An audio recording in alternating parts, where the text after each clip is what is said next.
Welcome back to the Western Wilds. The sorghum is ready to harvest, so we're back in the combine to gather it in. After that, both fields need to be prepared for their next crop. Let's get farming. So today should be a pretty straightforward day on the farm. We know what we got to do. We've got a fair amount to do, and I want to turn things around pretty quickly because we're looking to get winter wheat into one of our fields. In fact, probably into this field here. If we can do that, then that should mean that we get nice and quickly turned around, and next month or month after, we might be able to get another cut of the grass. Now, in fact, we've had, so it's been 2 months, so we should get a September cut of the grass fairly easily, which would be brilliant. I mean, that should be full growth on the grass. I want to double check the grass today, actually, see if it's at a stage where it can be harvested.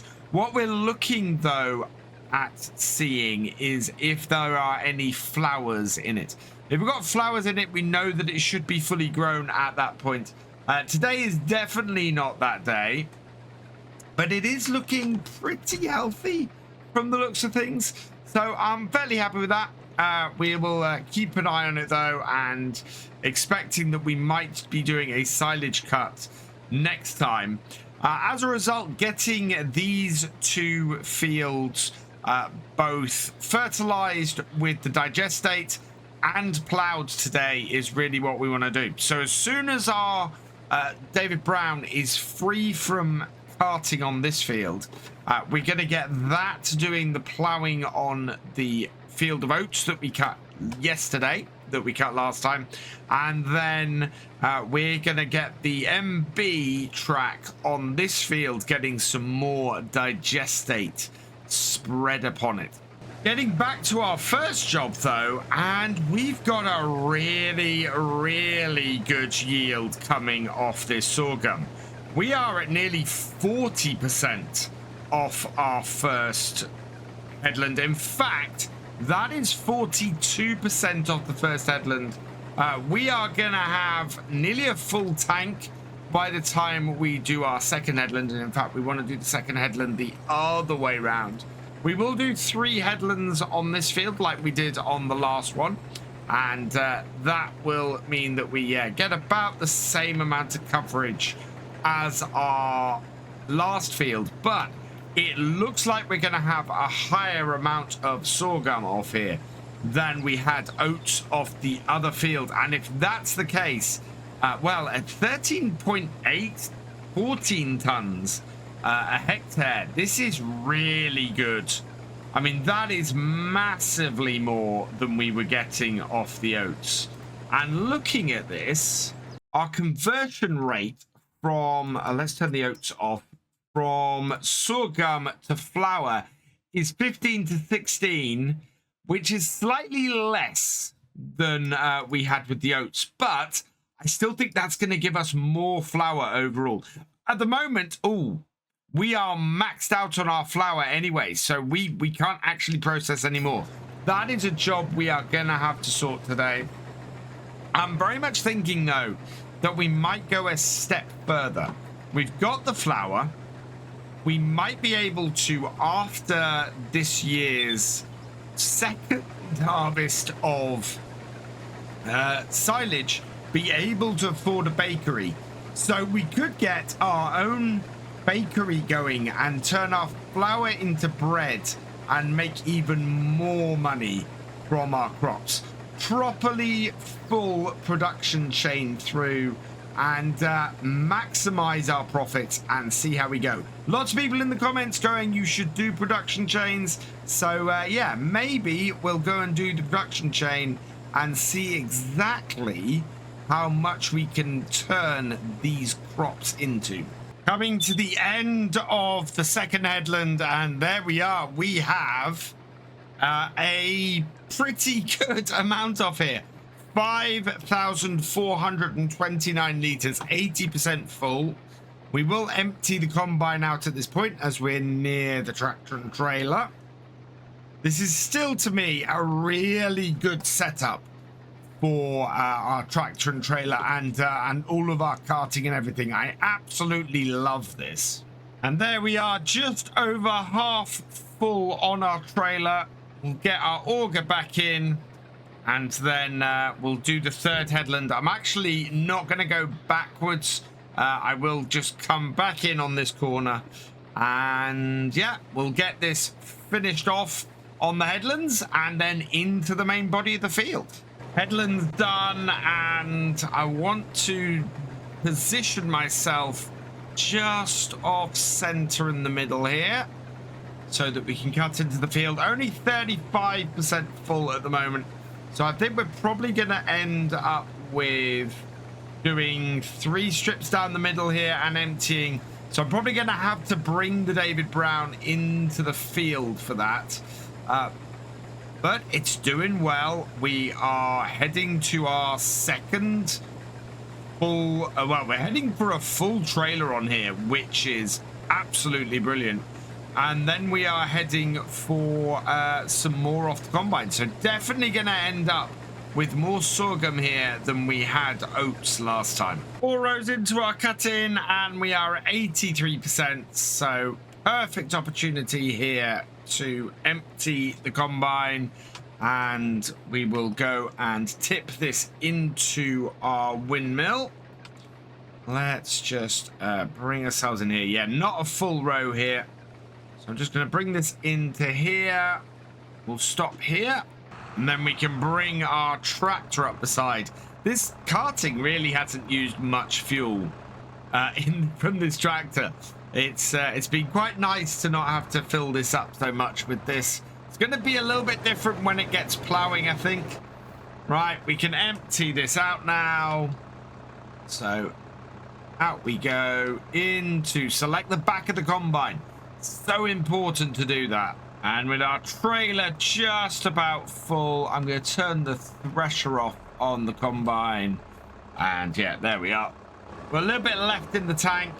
But our trailer is definitely full, and we need to go and tip this into the windmill. We're not going to activate the flour at the moment. I want to see how much flour we get from the oats first. And once we got the amount of flour we're going to get off the oats, we can then go and look at how much flour we make off the sorghum and compare the two and see whether it's a like-for-like conversion and get the same amount of flour off similar size fields, or whether one of these crops is better than the other overall. With that tipped, the next question, of course, is how much more are we going to get off this field? We already have 21% off here. Are we going to get another half a tank? That would be actually pretty good if we got that much more off here. It looks like I've judged this pretty well. We've got a very thin amount on the far side, but down this side here, we basically have a full width of the combine header. So yeah, we cut in pretty much the perfect place for us to be as efficient as possible on this field. And we are going to end up with a really decent amount.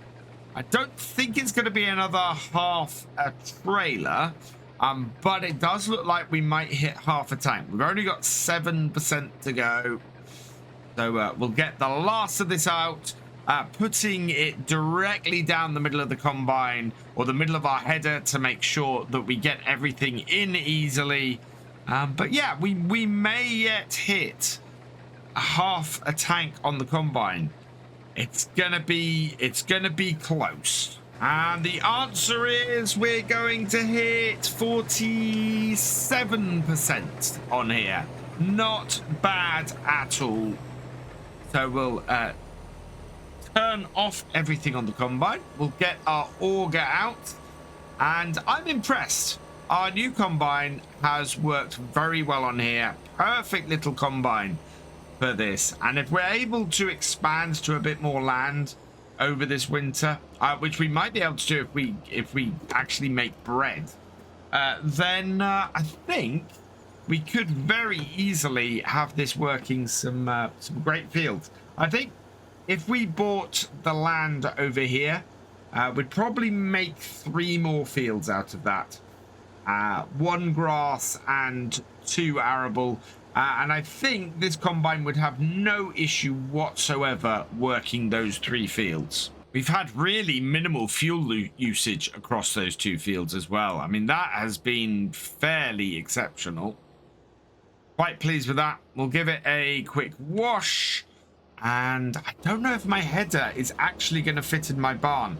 We may have to get a specific barn built for this combine. Quite possibly. Not the end of the world to do that. But yeah, I think it might be something we have to do. Oh, and we just need to... if I'm going to go the bakery route, it's going to be earning the 50,000 to build the bakery. That's going to be the problem.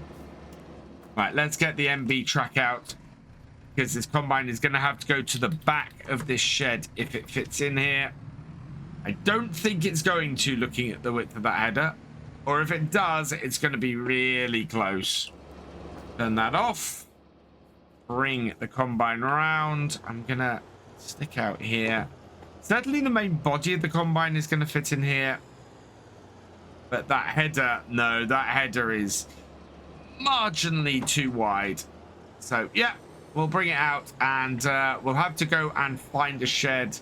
What I think I'll do is I'll park it in front of the busted bit over here. And then it's nicely out the way. And yeah, we'll build a shed for this as soon as we have a bit of money. Somewhere nice to place our shiny combine. Before we continue, this video is brought to you in partnership with the awesome people at Apex Gaming PCs. I've teamed up with Apex Gaming PCs to create my own custom line of PCs suitable for everybody from beginner farmers to virtual farming experts. Apex Gaming PCs are offering up to $250 off your next purchase just by using my link in the description below. So go check them out.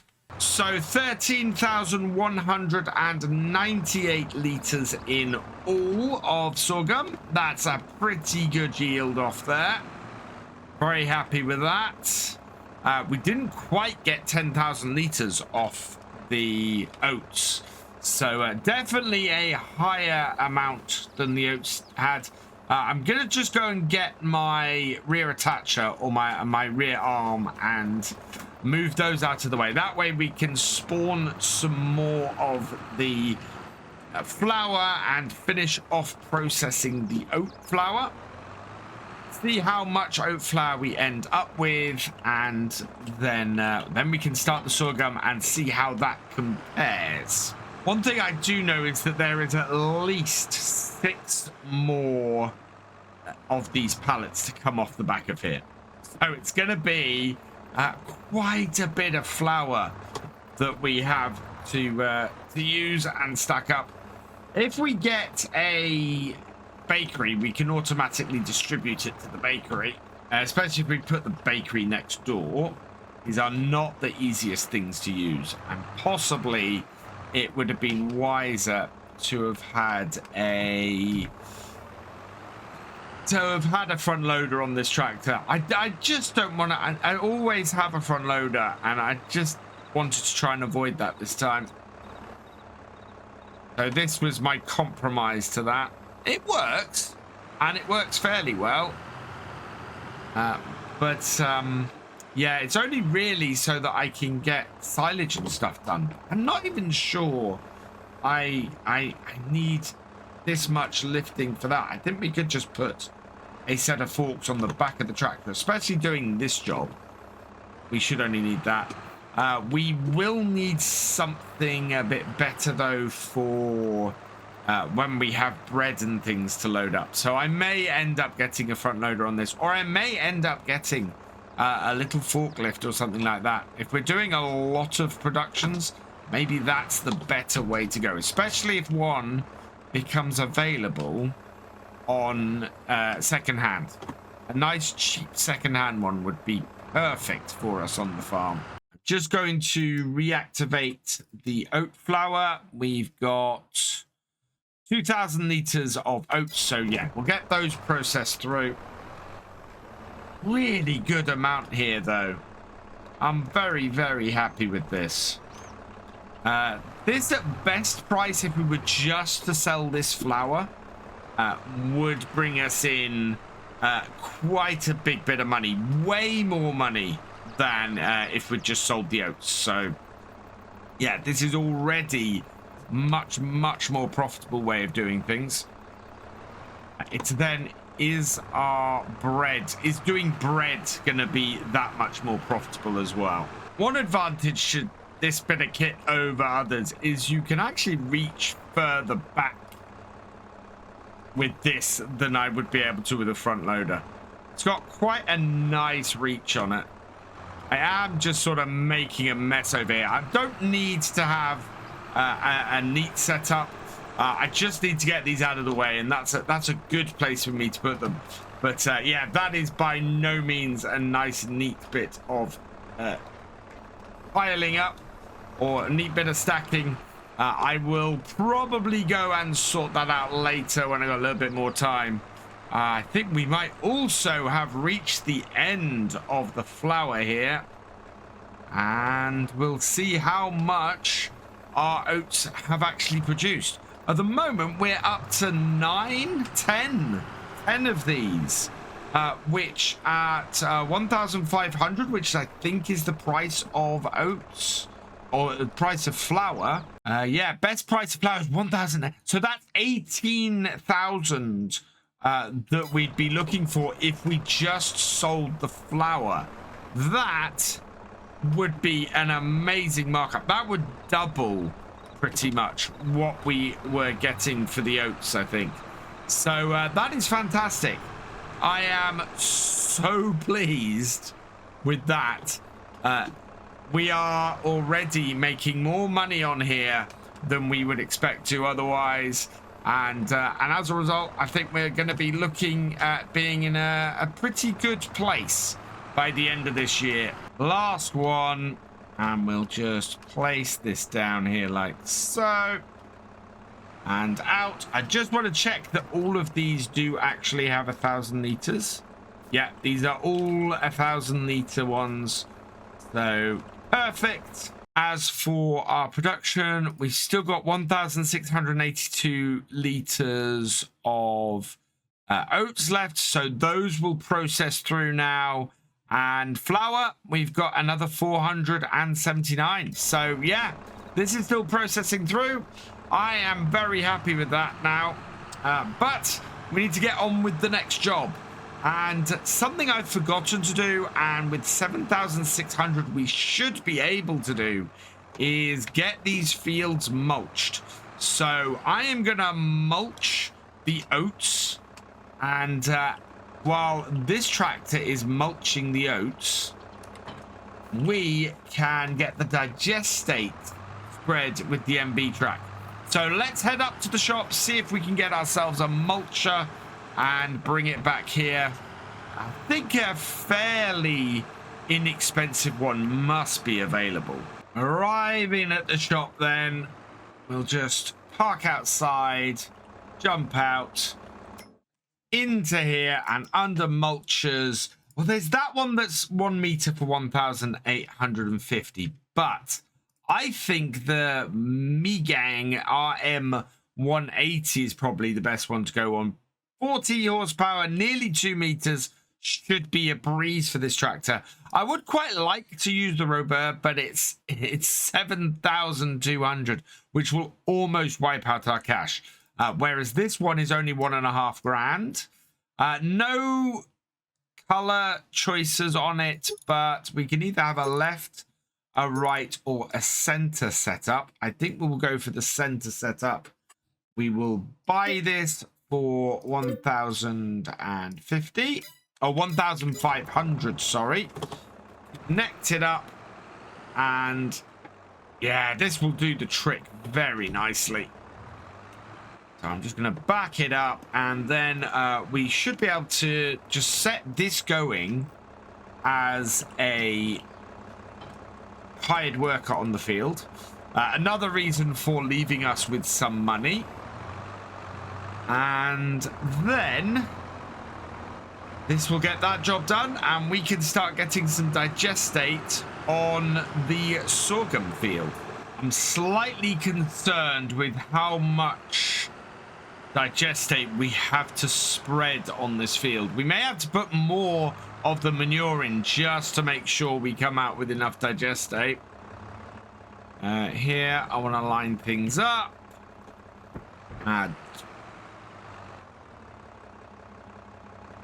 Get things in the right place. There we are. And then hire a worker. Are they going up to the edge of the field? Just about. Yeah, I'm happy with that. So as long as that doesn't run over at the end, I think we're going to be fine. So the question very much is, how much digestate do we have sitting in here? Let's see. We've got 5,501 liters. And then in the trailer... oh no, we got 2,135 liters. I don't think we have enough. Because that 5,100 is... yeah. Oh, it's going to be about 1.5 of these. And I think we need 3 to do this field. So we'll see how far this goes. And I wonder if I can hold off planting this until we can get enough digestate on here. It's going to be a very late push if we do. Let's bring it onto the field. Every little bit of this is going to count. And I want to make it go as far as possible. But I have a horrible feeling that we're just not going to have enough to cover this field. We would need, well, we'd need actually this to pretty much do this whole field. And it's just not there. We are already down to 61%. I think we're going to hit 50% by the end of the field. Yep, there we go. 50% at the end of the field. We're going to get 2 rows worth in here. But I need to make sure I'm far enough over. No overlap is what I'm going for. No overlap should mean we max this out. It's not the end of the world not having enough digestate to do this field. What it does mean is it's just going to cost us extra to do this, because when we plant it, we're going to end up with some extra cost from the solid fertilizer. Okay, so down to 1%. Let's go and see if there's anything more in our BGA. I reckon there should be between 2 and 3,000 liters here. And no, 1,803. Not enough to do a full row. And that is just about it. Coming down to the last 1%. And yeah, there we go. We've run out. How much of this field did we get covered? I think we might have got half of the field covered. Yeah, pretty much. Pretty much half of the field covered. So we've reduced our cost on here a bit, but we are going to end up with an extra cost for the extra fertilizer.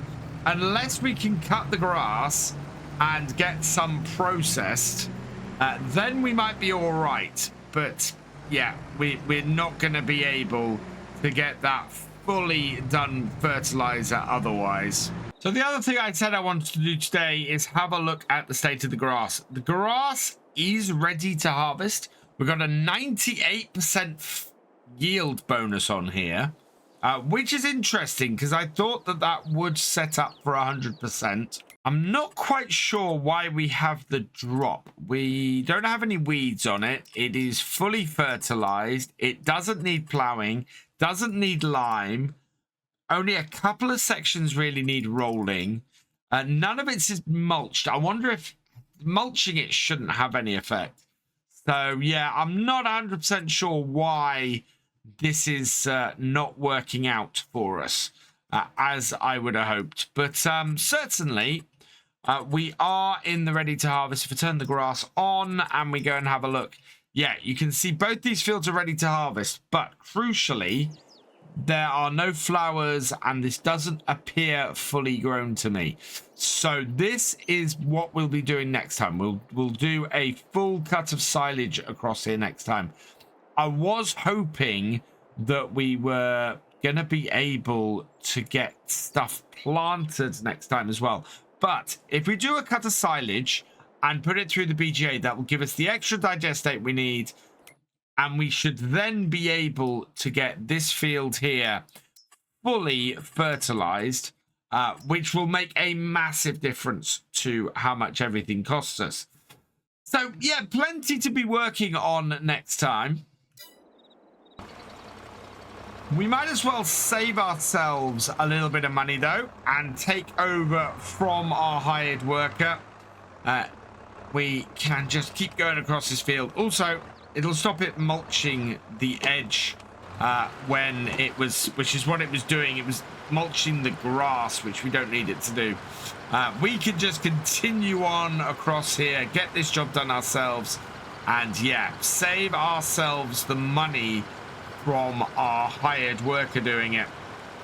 This is a nice little setup, although I have noticed that even with the 45 horsepower requirement of this mulcher, our fuel levels on the David Brown are still dropping fairly quickly. Having used this little bit of kit now for, well, a good half of the field, it's cracking.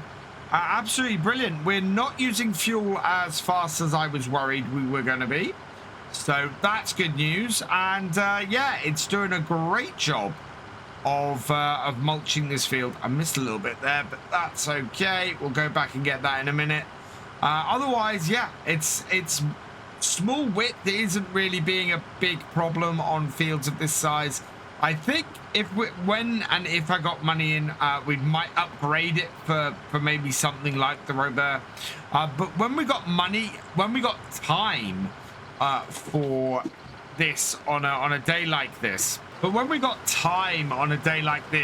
width is not an issue at all. It just allows us to work our way slowly across at a very, very affordable price. I am very happy with this.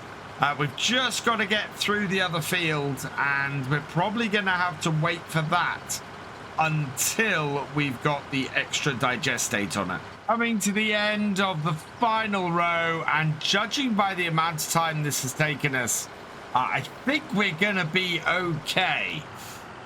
We do have all of that field to do, and the only thing holding us up is the digestate. So yeah, it's gonna have to be this field getting mulched and plowed straight after we get the remaining digestate on it.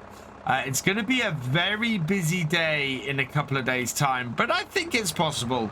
I think we'll be able to get through everything, judging by the amount of time this took. In the meantime, we're pretty much gone as far as we can today, so it's an earlier finish on the farm than normal. So all that remains is for me to say thank you for watching. I hope you've enjoyed this video. Please leave a like, drop us a comment, and give it a share. Special thanks to all my patrons and channel members. Your support is invaluable in making these videos and helping the channel to grow. For more from Virtual Farmer, check out the links below, follow on Twitch to watch live, and for more videos, subscribe and ring that bell. I will see you next time. Goodbye.